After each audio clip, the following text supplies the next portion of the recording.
Good afternoon. Hello, welcome everyone, and thank you for joining us for our Mastermind today for a cold chain management update.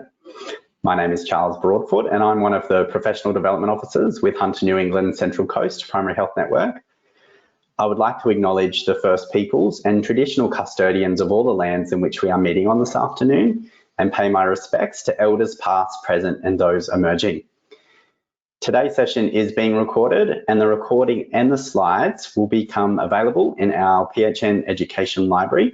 These should become available within the next 24 hours on our website, so just head to our homepage, thephn.com.au and click on the Education tab. There will be a short evaluation survey that will automatically pop up when the webinar ends. If you could just take a moment to fill that out quickly before you log off today, we'd really appreciate any feedback that you can give us. You're welcome to type in your questions in the questions box in your control panel at any time throughout the presentation today, but please know we have allocated some time at the end to go through these with our speakers. So it's now my pleasure to introduce today's speakers. So firstly, we have Jodie Stevenson. Jodie is a clinical nurse consultant in immunisation with the population health team with Hunter New England Local Health District. We're also joined by Casey Wisemantle, and Casey is one of our primary care improvement officers with the PHN. So thanks again for joining us, everyone. I'll hand over to you now, Jodie, to start your presentation. Thank you so much, Charles and Casey. I'm so sorry you had to see me dribble my water then. That was a bit awkies. So today we're going to talk about vaccine cold chain requirements in general practice. So it's really important that we lovingly look after our vaccines. And vaccines are bringing us closer together. So this year, the World Health Organization Immunization Week theme was Vaccines Bring Us Closer. Remember 2 years ago when we had our vaccine conference and the theme was vaccine superheroes? This year it was all about vaccines bringing us closer. And it's not just about COVID vaccine, it's also about polio vaccines, measles vaccine, and HPV. Vaccines bring us closer to ending our measles death. I really want to thank you for all that you and your services have been doing to keep our community safe. As well as COVID vaccine, I also want you to think about your measles vaccines in your little fellas, little children. I want you to double check that your families have not delayed their routine vaccines and make sure that they are up to date with their measles vaccines. Our Premier is constantly talking about opening our borders. The last thing we want is for measles introduced into our country because not all of our neighbours have managed to maintain good immunisation rates in healthcare settings.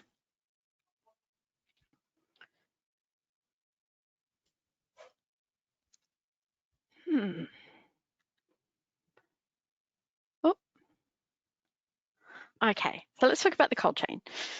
The cold chain is the system of transporting and storing vaccines. So as we know, all vaccines need to be kept between 2 to 8 degrees to make sure that they remain potent and effective.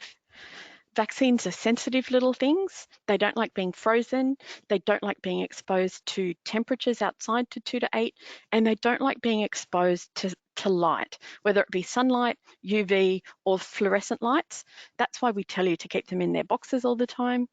The loss of vaccine effectiveness is cumulative and cannot be reversed. Families are relying on us to give them effective vaccines, so we need to make sure that the cold chain is maintained. Today we're going to cover storage, monitoring equipment, essential paperwork, and how to report a cold chain breach or a cold chain excursion. So storage. Your vaccines must be stored in a purpose-built vaccine fridge. They can no longer be stored in bar fridges or domestic fridges. This includes your flu vaccines in busy seasons, need to be stored in purpose-built vaccine fridges. They need to stay in their original packaging. So when you get your 500 flu vaccines, do not take them out of their boxes because it makes more room to fit them in the containers. They have to stay in their original packaging. They're all light sensitive. Vaccines can't be stored on the bottom shelf of your fridge because they need air to circulate around them. So if you want to use the bottom shelf of your fridge, you need to get some sort of rack, such as a baking tray, to make sure that the vaccines are lifted up from the bottom. We don't want our vaccines touching the sides of the fridge. That creates little cold spots for them. And don't overcrowd your fridge. Air needs to circulate around them. An additional recommendation, so these are not the must-dos, but the recommendations for good cold chain management is to store your vaccines in open weave baskets with space between. Use the labels from the Better Health Centre so that you can mark 6 weeks vaccines, Infinrix, Hexa, Prevnar, and Rotarix. They're beautiful coloured labels. We'll put up a link at the end on where you can get those from the Better Health Centre if you don't already have them. Rotate your stock. Like your undie duds. You put your freshest undies at the front, the ones to be worn, and your newly washed at the back. The same with your vaccines. Those with the shortest expiry date need to be at the front so they get used up. When you report your vaccines that have expired on your online ordering system, as is now the new requirement, the ministry then contacts us to contact you to find out why your vaccines expired, why you hadn't rotated your stock. So please rotate your stock and don't overorder.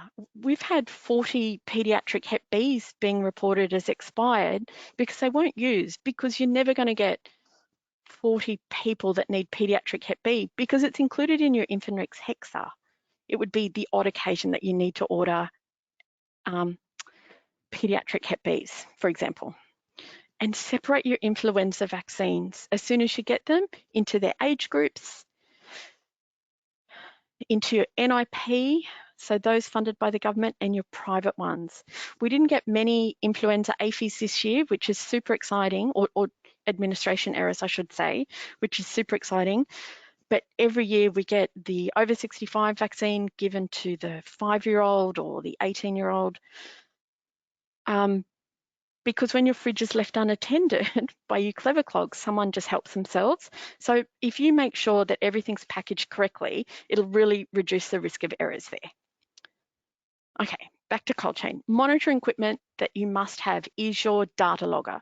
Your data logger needs to be set to record every 5 minutes and needs to be set to run continuously. When you download your data logger each week, or when you think there's been a cold chain breach, it needs to be saved on a computer, and that computer needs to have access to emails. So you can email us that file if we need it. Your data logger must be service calibrated or checked for accuracy. They're the terms used by Strive for 5 every 12 months. And the battery's changed as per the manufacturer's instructions.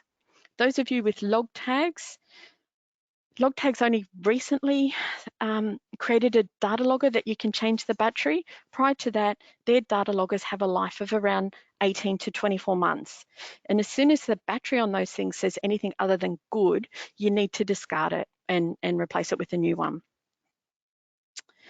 Your tiny tag battery can be replaced every 12 months. And make sure you note, we put stickers on ours just saying battery changed and the date that it was changed. You can also put that in your self-audit that we'll talk about briefly.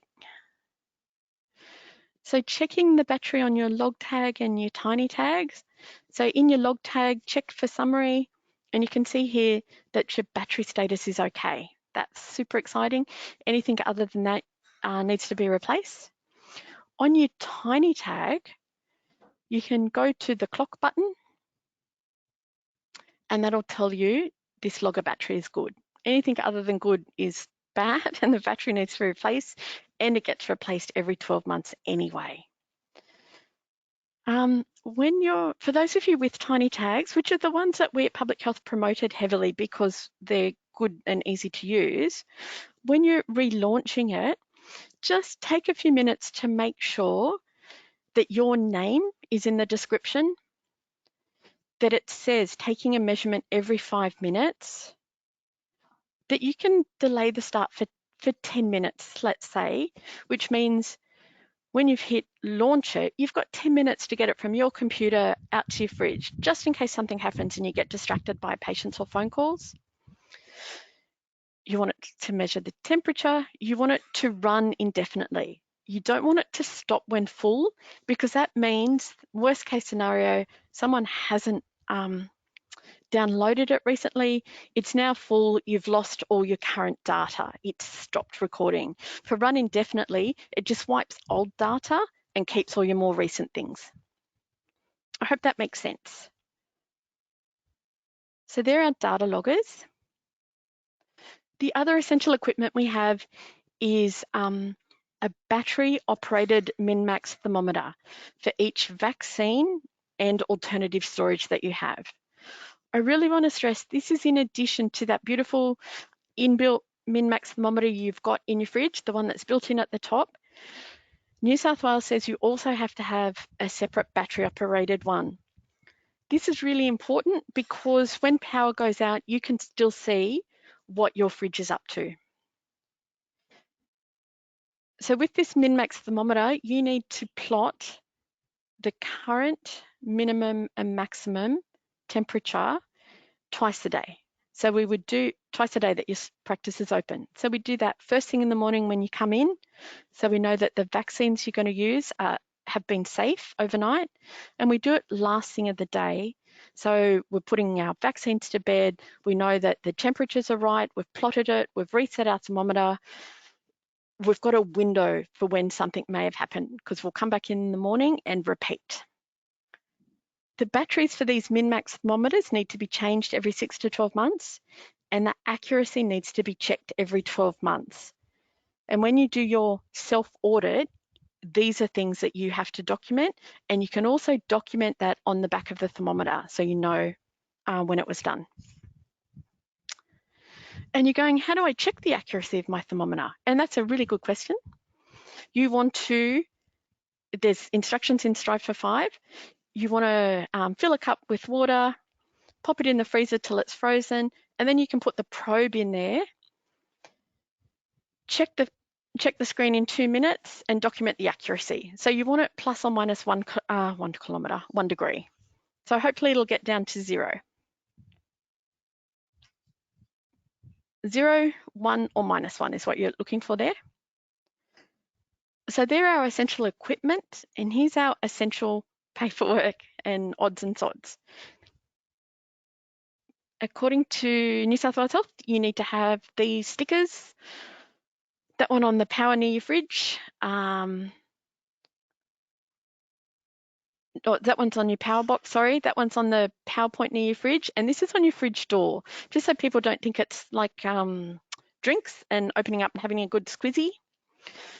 You need to complete the New South Wales Health Vaccine and Cold Chain Management online training, absolutely free course.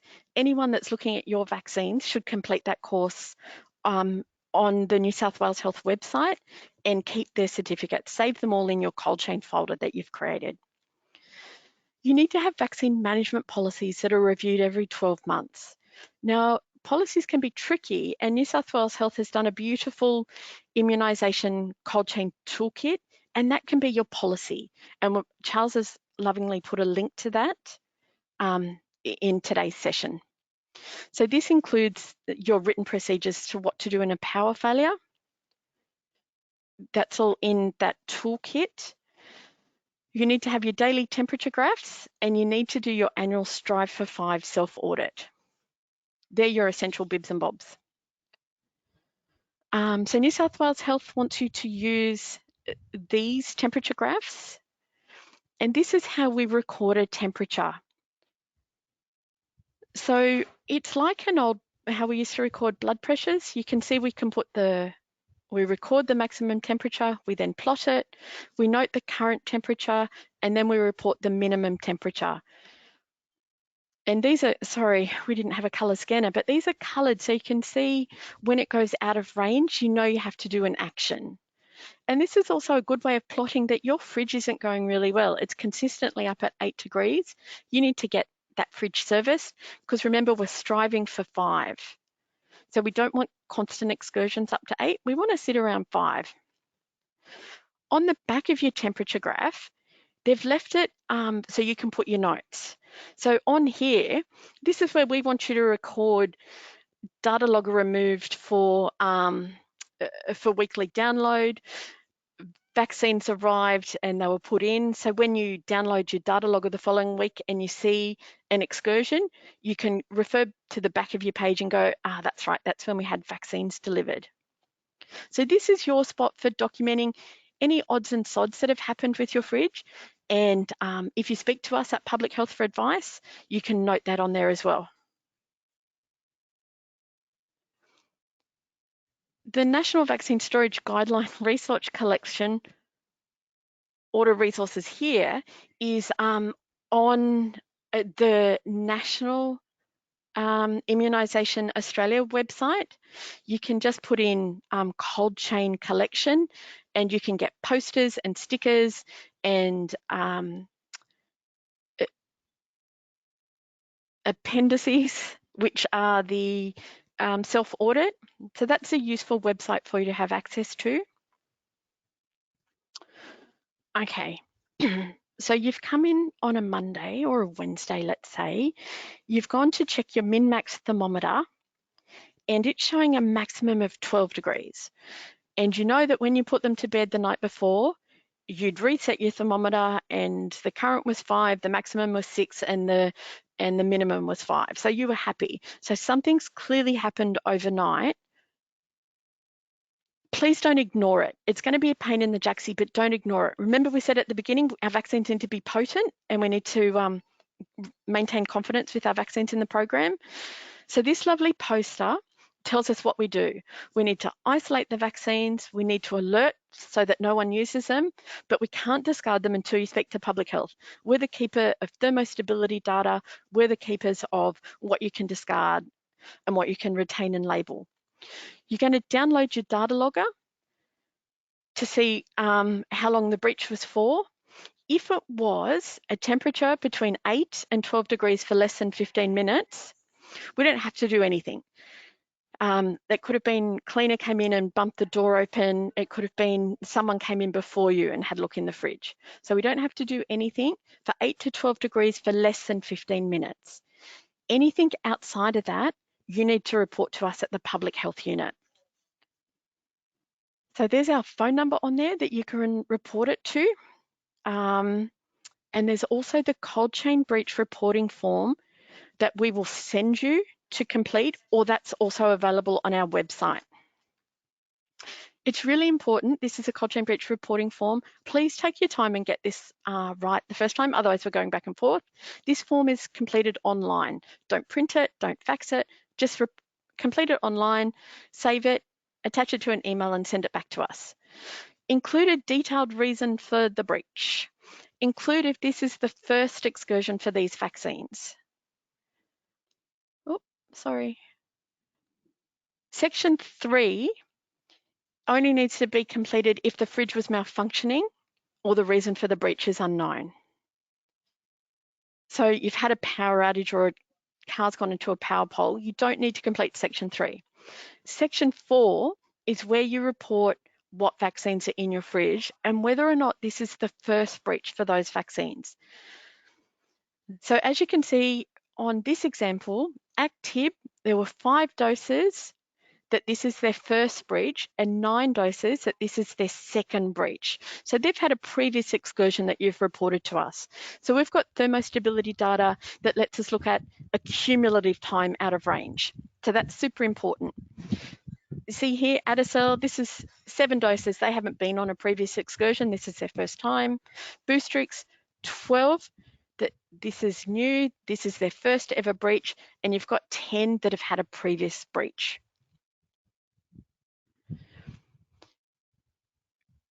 On the next page of the reporting form, it lists all the things that you need to include when you send your cold chain breach back to us.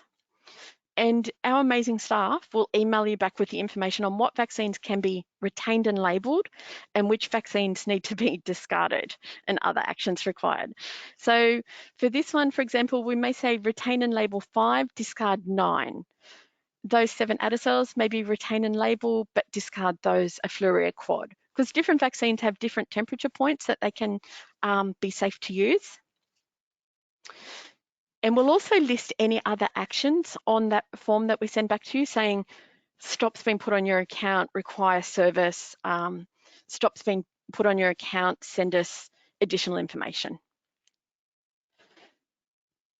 Here's the cold chain immunization toolkit that I was talking about. This is designed for GPs. Super excellent, super useful. Charles has put the link. Here's our safe vaccine storage checklist. So this just covers off all the things that I've spoken about. Vaccine fridge, how to store your vaccines, what temperature monitoring you need, what to do with expired vaccines, and what staff education that you need to do. And my take-home to-do list for you is ensure you have a battery-operated MinMax thermometer, ensure your fridge is serviced every 12 months, ensure your data logger is set for 5 minutes recording, batteries are replaced, ensure no vaccines are stored on the floor of your fridge, ensure you and other staff members know how to download your data logger and attach this to an email. Complete your annual Strive for 5 and rotate your stock is essential. Really tricky times, peeps, really tricky times. It's really important we look after each other because this isn't ending anytime soon. I just wanted to say, stay off social media if you're feeling really overwhelmed by friends or colleagues or the general public. And just, you guys know this better than me, but we had a really cool conversation today with someone who only got vaccinated because he wanted to go to the pub. He was angry about having to be vaccinated, but he did it because he wanted to go to the pub. And I think he should be thanked for what he's doing. And again, we really appreciate all the efforts that you guys are doing to keep our families and communities safe, especially on weekends and after hours. It's beyond amazing. Additional resources that we've spoken about, contact us at Public Health Unit if you're at all concerned. And I just want to hand over to Casey. Thank you. Great, thank you, Jodie. Hi, everyone, and yeah, that was a fantastic presentation as usual, so thank you, Jodie. Yes, my name's Casey. I'm a Primary Care Improvement Officer with the PHN. I'm also a registered nurse and an authorised nurse immuniser, so I love all things related to immunisation. So I am based here up on the lower mid-north coast. My region covers Foster to Taree, out to Gloucester, and I also support a few practices in Newcastle. So just a quick reminder, Jodie and I have got Charles to kindly pop up some useful resources in the handouts tab. So you'll find some of them there. And as Jodie said, if you need any more, just let us know. Also, if you're storing COVID vaccines and you happen to have a cold chain breach that involves more than 5 vials, don't forget that this needs to be reported to the National Vaccine Operations Centre, so the VOC. That number is 1800 318 208. The VOC will give you advice on how they would like you to proceed and how to minimise wastage. And like Jodie said, for all other vaccines, follow the New South Wales Health Protocol. Also, if you're happening to be transporting COVID vaccines, of course, in accordance with Strive for 5 guidelines, which is in the link, please refer to the department's document that's titled Transfer of COVID-19 Vaccines Between Participating Primary Care Vaccination Sites. If you can't Google that, either myself or your friendly PCIO will be more than happy to provide you with the link for this resource. Also, if you are going to be transporting COVID vaccines, just let the PHN know via vaccine@thepHN.com.au. So another reason why I'm here is to let you know about our immunisation community of practice. What is a community of practice, you may well ask? So the definition of a community of practice is this. Communities of practice are groups of people who share a concern or a passion for something they do and learn how to do it better as they interact regularly. So who's invited to join? Well, you are, and anyone who's associated with a primary care organisation within our region, you're more than welcome to request a membership. So just email me, and my email is there on the screen. You'll just need to provide evidence of employment in a primary care organisation or evidence that you work closely with primary care clinicians. And so some of the benefits of joining this community is that it's a place where you can brainstorm and share your ideas about immunisation. And it's a network you share with colleagues who are passionate about immunisation. So come and join us. So next slide, please, Charles.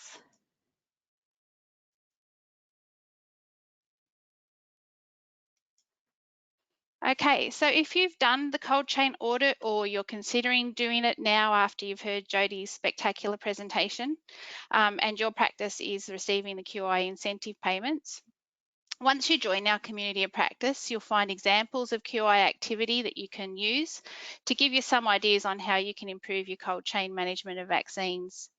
And if you happen to have done a QI activity that relates to cold chain or anything that relates to immunisation that you'd be happy to share with other practices in our region, I'd love for you to contribute, because we certainly have some amazing minds out there and we'd love you to share your knowledge.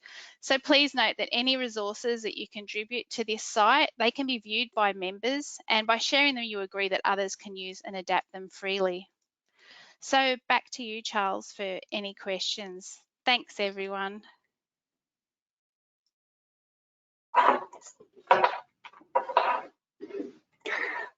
Thank you, Case.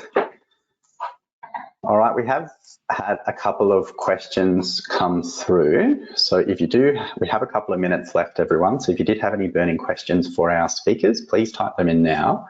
The first one's for you, Jodie. It's, do you record off MinMax Thermometer or do you use the fridge temperature, the inbuilt one?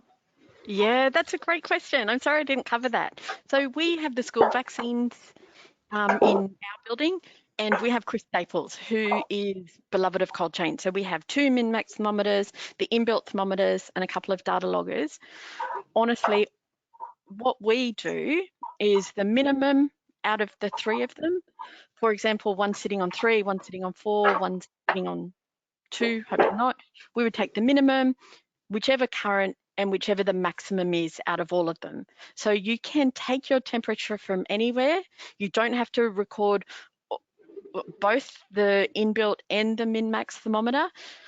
So it doesn't matter, is what I'm trying to say. Just take the minimum out of the 2 thermometers, the maximum out of the 2, and whichever current you like. Great, thank you. Another question.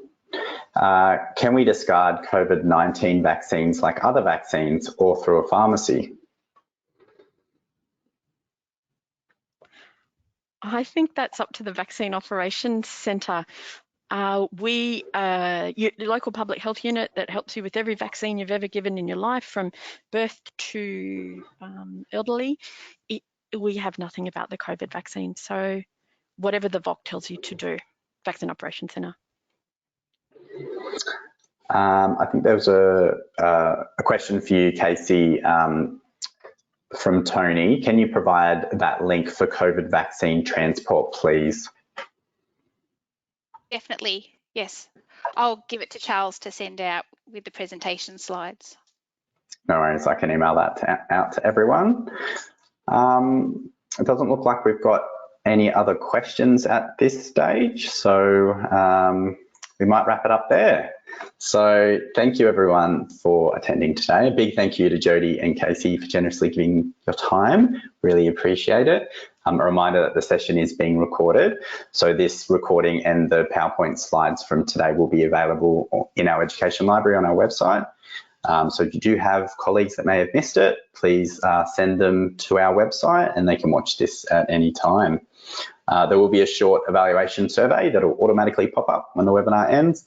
If you could just take a minute to fill that out, we'd really appreciate any feedback. It also helps to inform us of any other topics that you may be interested for our Mastermind sessions.